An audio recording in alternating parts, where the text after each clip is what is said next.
اللهم صل وسلم وبارك عليك حبيبي رسول الله. تعالوا النهارده في ظل طبعا الاسعار غاليه والفراخ غاليه واللحمه غاليه. تعالوا نعمل معانا وصفه جميله جدا ومفيده جدا ووجبه كامله متكامله ووصفه غدا تحفه ورائعه. تعالوا نبدا بسم الله الرحمن الرحيم. معانا طبعا فراخ البانيه العاديه جدا او صدور فراخ. طبعا وهنفرمها. معانا بصل وفلفل اخضر، ومعانا التوابل بتاعتنا الفلفل والكمون والبصل البودر والثوم البودر، ومعانا البابريكا والشطة، ومعانا طبعا ملح، ومعانا بيضة، ومعانا البقسماط والفيجيتار.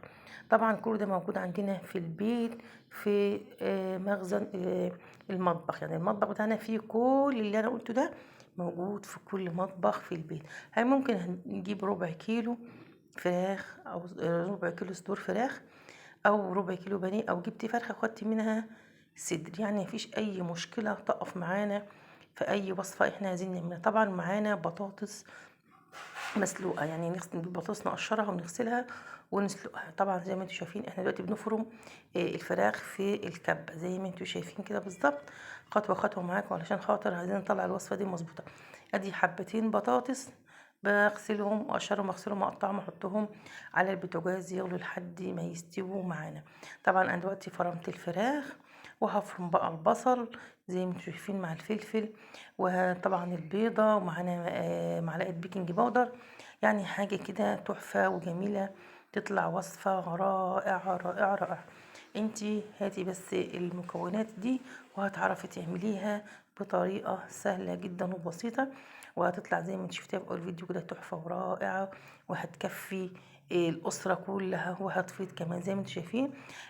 معانا طبعا نحط بقى البيضة والبقسماط والفيجيتار والتوابل بتاعتنا، وهنضرب كل الكلام ده كله طبعا في الكبة مع البصل اللي احنا حطيناه. ممكن لو الكبة بتاعتك مثلا كبيرة ممكن تحطي كل مرة واحدة وهتفرمي كل مرة واحدة، بس احنا بنعمل بالراحة عشان خاطر الكبة بتاعتنا ما تبص، ونحافظ على الحاجة بتاعتنا عشان تعيش معانا فترة طويلة. طبعا زي ما انتم شايفين احنا البصل والفلفل وشوية التوابل والبيضة، ونحط طبعا معلقة بيكنج باودر هتخلي الفراخ بتاعتنا هشة كده وجميلة وما تكونش مكتومة. طبعا تقول ده زي الكفتة، ماشي، هي زي الكفتة بس اللي هي الجديد فيها احنا هنقعد نحط عليها بطاطس مهروسة. طبعا هاخد البطاطس دي، طبعا هي سخنة دلوقتي، هسيبها لما تبرد خالص وهفرمها في الكب علشان تبقى ناعمة زيها زي الخليط اللي زي الفراخ والبصل. طبعا هنزلها في الكبة بس لما تهدى طبعا، مش هينفع ان انا احطها على الوصفة سخنة.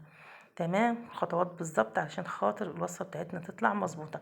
طبعا انا بعملها بايدي دلوقتي لان هي سخنة جدا جدا. هسيبها لما تبرد وهنزلها في الكب زي ما انتم شايفين نعمت معايا زيها زي الخليط، وهنزل بقى وادعك الكلام ده كله كده مع بعضيه. وهدخله بقى التلاجة يقعد حوالي من 3 ل4 ساعات علشان خاطر اعرف اقول لكم احنا هنعمل ايه بعدين. طبعا زي ما انتم شايفين البطاطس بتاعتنا ناعمه جدا ولا فيها اي تكتلات خالص. هي عايز لو عندك هراسه بطاطس مفيش مشاكل، بس طالما كده كده عملنا كله في الكبه، هي الكبه هتخليها ناعمه. طبعا انا خلصتها دلوقتي، هلفها بستريتش او كيس تلاجة عادي، وهدخلها عندي بقى تلاجة قلت لكم من 3 ل4 ساعات او فتره طويله علشان خاطر تاخد راحتها. يعني حاجات معجونة لازم ايه تاخد راحتها كده، التتبيلة تبقى مع بعضيها وحاجة هتدينا طعم جميل. طبعا احنا معانا دلوقتي زيت، هدهن ايدي زيت وهكور زي ما انتوا شايفين، وهعملها طبعا زي اللي شايفين هبططها كده اهو. ومعانا زيت بس مش زيت كتير، زيت بسيط جدا جدا جدا.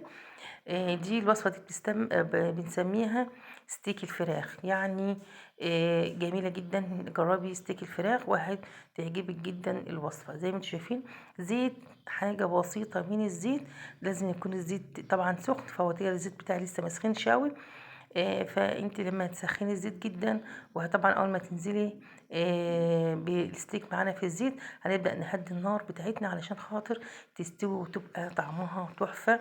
وكمان في غلطة ما تعمليهاش، ما تقلبيش غير لما يتحمر خالص وتحسي ان هو استوى من الحروف ومن الجناب، لانه هو طبعا هتقلبيه بدري زي ما انا قلبته كده هيفك منك، فانت بالراحه وقلبي لما يحمر خالص ياخد اللون الاحمر التمام اللي هو الاحمر الغامق ده. زي ما انتم شايفين احنا خلصنا الوصفه بتاعتنا هنا وشايفين. وانا عايزه اللون ده بالظبط، اللون اللي هو اللون الشوي ده، يديكي اللون الشوي الجميل ده، لون الشوي بس ايه، مقليه على البوتاجاز. طبعا معانا بقى انا بحب احط المسترد على الكاتشب كده واديهم تقليبه، بيدي طعم جميل جدا جدا مع اي وصفه انا بحبها، مع سواء مشويات او حاجات مقليه زي ما انتم شايفين. ممكن بقى نعمل جنبيها بطاطس مقليه، وممكن نعمل جنبيها مكرونه بصلصه، تبقى وجبه غدا كامله متكامله.